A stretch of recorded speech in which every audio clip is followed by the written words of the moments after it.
Salut à tous, je suis ravi de vous retrouver pour cette nouvelle vidéo. Une vidéo où je vais traiter d'un sujet qui parfois peut déchaîner les foules ou en tout cas entamer des conversations passionnées. C'est cette rivalité entre Microsoft et Apple et surtout dans le milieu de la photo. Et moi, je vais vous expliquer pourquoi j'ai quitté Apple pour passer chez Microsoft. Oui, je sais, choix courageux ou pas, nous verrons bien juste après ça.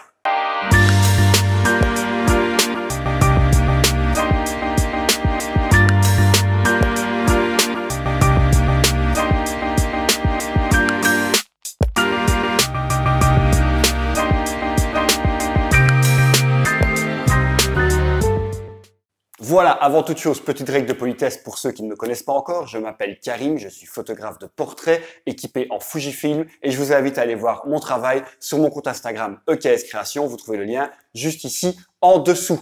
Alors, pourquoi est-ce que j'ai décidé de faire cette vidéo sur le matériel que j'utilise et surtout pourquoi est-ce que j'ai quitté le sacro-saint Apple en tant que photographe pour passer chez Microsoft? J'ai décidé de faire cette vidéo puisque dans une vidéo précédente où je traitais de mon workflow et donc du parcours de mes photos jusqu'à la remise au client, vous pouvez d'ailleurs aller voir cette vidéo en cliquant sur le lien ici ou ici, je ne sais jamais très bien où il apparaît. Bref, quand j'ai fait cette vidéo, j'ai eu pas mal de retours puisqu'on voit mon PC en me demandant tiens, quelle est cette machine étrange que tu utilises pour retoucher tes photos. Et donc, c'est un Microsoft Surface Studio hein, et j'ai d'autres PC de la gamme Surface à la maison et j'ai décidé d'expliquer pourquoi j'utilise cette gamme et pourquoi j'en suis tombé amoureux. Avant toute chose, petit retour historique très vite fait, cette rivalité Microsoft-Apple. Déjà, première chose, je veux partir du fait que vous sachiez bien que je ne veux pas prendre parti, ou en tout cas, je n'ai pas du tout un intérêt ou un autre, loin de là, à faire la promotion d'une marque plutôt que de l'autre. J'ai d'ailleurs été Apple pendant des années et je suis passé Microsoft pour des raisons bien précises. Et donc, je pense qu'il n'y a pas une meilleure marque qu'une autre. Chaque marque et chaque modèle de PC correspond aux besoins de chacun. Ça, c'est important. Et là, mes besoins, ils ont switché. Mes besoins sont passés vers une autre marque. C'est vrai pour laquelle je suis tombé amoureux, en tout cas de la gamme, pour les retouches photos. Et donc voilà, c'est pas du tout un parti pris philosophique, c'est pas du tout une grande marque ou une grande philosophie par rapport à une autre, Apple versus Microsoft. Je vais pas rentrer dans ce genre de débat. C'est vraiment une gamme de PC par rapport à une autre. Petit retour historique, depuis longtemps, Apple avait fait de son core business, en tout cas en PC, la créativité et donc évidemment, naturellement, s'adressait aux photographes, vidéastes, graphistes, musiciens, etc. C'est vrai que naturellement, on se tournait vers Apple parce qu'on avait un système d'exploitation qui était stable et la plupart des logiciels de montage ou de retouche photo était beaucoup plus abouti sur Apple, donc il y avait aucune raison que ça ne fonctionne pas. Et puis en plus, Apple, au fur et à mesure des années, ramenait des innovations supplémentaires avec sur ces machines qui permettaient encore de donner plus libre cours à sa créativité. Je pense qu'il n'y avait pratiquement pas de débat. La première chose qu'il faut savoir, et ça reste souvent dans la tête des gens, c'est qu'à ce moment-là, il n'y avait pas vraiment de dualité Apple-Microsoft. En tout cas, au niveau du hardware. On avait Apple d'un côté, qu'on comparait trop souvent, et à tort selon moi, à Windows. Windows, c'est un software, un système d'exploitation, ok, mais qui tournait sur des machines d'autres marques, plus ou moins bien, selon la configuration qu'on prenait, selon la marque, selon les partenariats que la marque avait avec Microsoft. Donc on se retrouvait avec une compatibilité qui était plus grande ou moins grande, et donc souvent on se retrouvait avec des gens qui avaient une mauvaise expérience avec Windows, mais qui avaient acheté un PC à 400 € et qui comparaient ça au Mac du voisin qu'il avait payé 2000 €. Surtout qu'en plus, Apple avait le gros avantage à l'époque d'être le seul à faire le hardware et le software. Et donc, il était tout à fait naturel de trouver des machines qui étaient beaucoup plus fluides puisqu'on n'avait aucun ralentissement, on avait du matériel qui était 100% compatible avec le système d'exploitation qui tournait dessus. Et donc, effet boule de neige, beaucoup plus facile aussi pour les développeurs de créer des logiciels qui ronronnent chez Apple. Pourquoi? Parce que dès qu'on arrive à le faire fonctionner sur une configuration Apple, de facto, ça va fonctionner plus ou moins bien partout.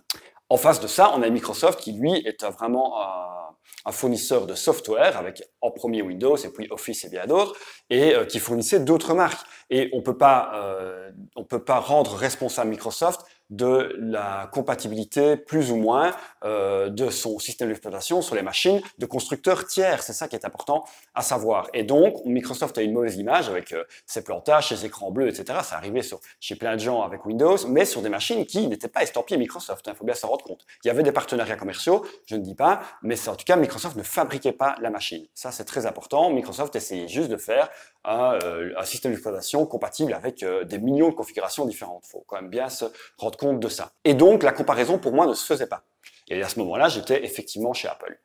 Et puis, Microsoft a eu un changement de direction et donc aussi également un changement de philosophie et a décidé de se lancer dans le hardware avec plus ou moins de chance. On se souvient des Windows Phone qui n'ont pas fonctionné, donc tout n'a pas fonctionné. Mais en tout cas, en informatique, ils ont tapé juste, selon moi, et au bon moment. Ils ont tapé juste, pourquoi? Parce qu'ils ont sorti une gamme qui s'appelle la gamme Surface et d'abord, ils ont travaillé sur le Nomad. Donc, on n'avait que des surfaces portables, une sorte d'hybride entre la tablette et l'ordinateur portable. Maintenant, plein d'autres marques ont embrayé, hein. On y est vraiment, mais c'était les premiers à faire vraiment sérieusement une marque, un PC avec un système d'exploitation complet, donc à ne pas comparer avec un iPad ou une tablette Android qui ont des OS mobiles, hein. Donc là, on parle d'un vrai OS, un Windows 10, complet sur un appareil très nomade et tactile. Et ça a changé pas mal de choses, puisque ça a permis vraiment d'avoir quelque chose d'ergonomique au niveau des retouches, un stylet, pour les illustrateurs par exemple. Bref, ils ont ouvert pas mal de voies. Au début, ça a tout sauté un petit peu, hein, parce qu'ils ont démarré avec un Windows qui était un peu bridé, etc.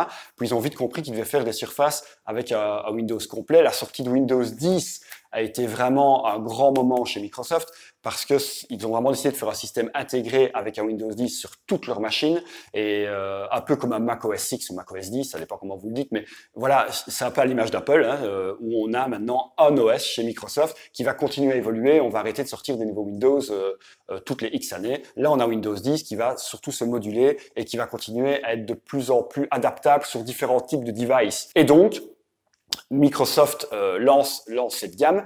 Quand je la découvre, ça m'intéresse beaucoup. Au début, je suis un peu réticent, comme tout le monde, parce que Microsoft, parce que j'ai du matériel chez les concurrents directs et que je ne sais pas si je vais switcher. Et puis, pour avoir pu l'essayer dans un magasin et puis chez les gens, etc., je me suis dit, mais pourquoi est-ce que je me prends la tête encore à allumer mon Mac, ma tablette graphique, mon stylet, regarder sur l'écran et retoucher sur une tablette, alors que je pourrais être comme sur une feuille de papier, comme un dessinateur, et retoucher ma photo directement dessus. Et donc, je me suis acheté une Surface, tout en gardant mon matériel Mac à la base. J'avais une petite Surface.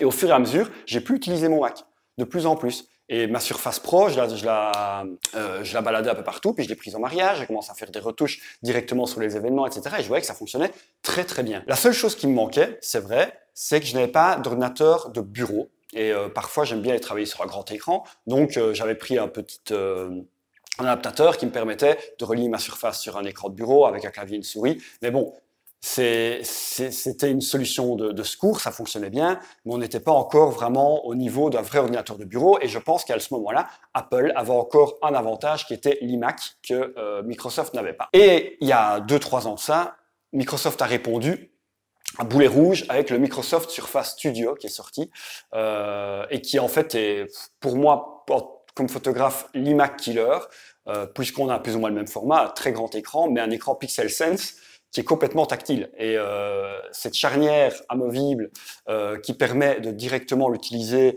comme un énorme espace de travail, ça devient un espace fantastique où on peut retoucher ses photos, zoomer, on peut directement faire toutes ces retouches en détail, en général, c'est vraiment génial. Le stylet, en plus, Microsoft a évolué, il est de plus en plus précis au niveau de la pression, etc. Et donc, on a quelque chose qui est vraiment subjugant. Ce que je voulais même vous montrer d'ailleurs, vous connaissez tous le stylet Microsoft, hein, que voici, qui existe aussi, ça ressemble à un stylet Wacom, ça ressemble à un stylet, donc déjà c'est très agréable. Et alors Microsoft, au moment de la sortie du Surface Studio, a sorti une deuxième chose qui est ceci, qui est le Dial, qui est un petit objet que vous posez sur votre écran ou à côté et qui va en fait ouvrir une roulette numérique qui va vous permettre d'allouer à ce dial différentes options et différentes fonctions. Et ça fonctionne avec le logiciel Adobe. Moi, j'utilise sur Photoshop et mon dial me permet en fait soit d'augmenter ou de réduire la taille de mon curseur ou la densité ou l'opacité. Enfin bref, ça c'est génial, c'est tout con, c'est génial. Ça fonctionne aussi pour les montages vidéo. À l'image des roulettes qui existaient déjà sur les tables de montage, eh bien, on peut utiliser le dial. Donc ça, c'est génial. Ça, c'est aussi ce que Microsoft a sorti avec sa gamme Surface. Et donc, je me retrouve avec, évidemment, mes deux Microsoft Surface portables, qui sont la Microsoft Surface Pro et le Microsoft Surface Book 2. Là, c'est pour quand je suis en déplacement ou quand je suis au bureau, parce que je travaille pour une marque de prêt-à-porter en tant que photographe. Et là, je prends mon Surface Book 2, qui est génial, sur lequel je branche un plus grand PC. Et mon Surface Book 2 alors me sert comme écran tactile pour pouvoir retoucher et j'ai le retour sur le grand écran, un peu comme une tablette graphique mais beaucoup mieux puisque je vois directement l'image sur mon PC. Et j'ai le retour sur un grand écran, donc c'est très confortable. Et quand je rentre à la maison, j'ai mon beau Surface Studio pour vraiment travailler sur mes photos en tant que photographe indépendant. Et là, c'est un espace qui est juste fabuleux. Et je pense vraiment que là, en tout cas au niveau des artistes, la gamme Surface a vraiment pris le pas sur la plupart de la gamme Apple au niveau PC. Et Apple, faut pas leur en vouloir. C'est vraiment un choix de direction qu'ils ont fait et qui est payant. Hein. Je crois qu'il faut pas s'en faire sur la santé financière d'Apple. Donc tout va bien. Maintenant, ils ont switché des artistes vers le consommateur lambda, je pense, chez Apple, où en gros, leur but maintenant, et ça rapporte beaucoup plus d'argent, ils ont raison, c'est de vendre de l'app. Et c'est leur App Store qui prime au-delà de tout. Et donc, c'est vendre de l'iPhone, un maximum, en sortant une nouvelle gamme chaque année. Et via l'iPhone, c'est une porte vers leur App Store qui permet d'acheter un maximum d'applications mobiles. Et c'est là-dessus qu'ils font leur argent, avec également Apple Music et tous leurs services, maintenant Apple TV. Voilà, donc en fait, il y a tous leurs services qui leur apportent de l'argent. Et je pense que c'est une direction qui a fait qu'ils ont un peu abandonné le hardware vraiment sérieux, en tout cas pour les professionnels et pour les professionnels artistiques en tout cas. Et en fait, Microsoft a juste repris une clientèle qui était un peu délaissée par Apple. Alors, attention, je vais encore remettre les choses au point. Je sais qu'il y a plein de photographes certainement qui me regardent qui sont à Apple et qui sont ravis. Évidemment, il y a des machines de guerre chez Apple qui sont encore hyper fluides, qui fonctionnent très très bien. Ce qui me manque juste, c'est qu'il n'y a plus d'innovation. Je ne saurais plus revenir sur mon MacBook Pro, sur mon iMac, et devoir retravailler clavier souris avec un stylet tablette graphique, ça fonctionnerait très bien. Je suis certain que le PC, le Mac fonctionnerait à merveille. Je dis pas le contraire. On aura un super rendu sur l'écran, je dis pas. Mais au niveau de l'ergonomie, je vais y perdre par rapport à la gamme Microsoft. Voilà, c'est surtout ça qui m'a fait passer chez Microsoft. On a vraiment une marque maintenant qui fait hardware et software chez Microsoft, donc qui peut vraiment rivaliser avec Apple et on peut vraiment les comparer. Et donc si Microsoft fait un faux pas, on peut dire ouais, là c'est moins bien qu'Apple, on est sur les mêmes prix que le concurrent. Ils proposent la même chose, hardware, software. Ok, il y a de l'innovation, mais il faut que ça marche. Donc effectivement, je suis le premier à critiquer Microsoft quand il sort quelque chose qui ne marche pas, quand il y a quelque chose qui bug, etc. Attention, tout n'est pas parfait. Mais je pense qu'ils sont vraiment sur la bonne voie. À chaque conférence Microsoft, on a chaque fois une innovation, on propose chaque fois quelque chose de nouveau, il y a chaque fois un effet waouh, comme on l'avait chez Apple il y a plusieurs années, mais qu'on n'a plus chez Apple. Apple, à chaque keynote, ils vont vous présenter un nouvel iPad, un nouvel iPhone, qui est juste une évolution légère du précédent. Il n'y a plus de one more thing comme Steve Jobs savait le faire, il n'y a plus de grosses innovations, c'est juste une continuité. La firme nous montre qu'ils sont toujours sur les mêmes rails et voilà, et ils continuent à évoluer dans ce qu'ils ont décidé, dans la vente d'app, dans la vente de services. Ok, super. En réponse à la gamme Surface et maintenant peut-être même à d'autres marques qui font des PC comme les Surface, Apple qui n'a pas de tactile, on est quand même en 2020, il n'y a aucun PC tactile chez Apple, essaye d'améliorer son iPad. Ils ont changé l'OS de l'iPad, ok, mais ça reste de l'OS mobile. Et donc, en gros, j'ai l'impression que ce qu'Apple dit, c'est nous, on ne fera pas l'effort de faire un vrai PC tactile. Alors, vous, les développeurs, Adobe, par exemple, faites-nous des logiciels qui tournent bien sur iPad. Et j'ai vu plein de vidéos depuis la dernière mise à jour Adobe, avec effectivement Photoshop maintenant qui fonctionne apparemment très bien sur iPad, Lightroom, etc.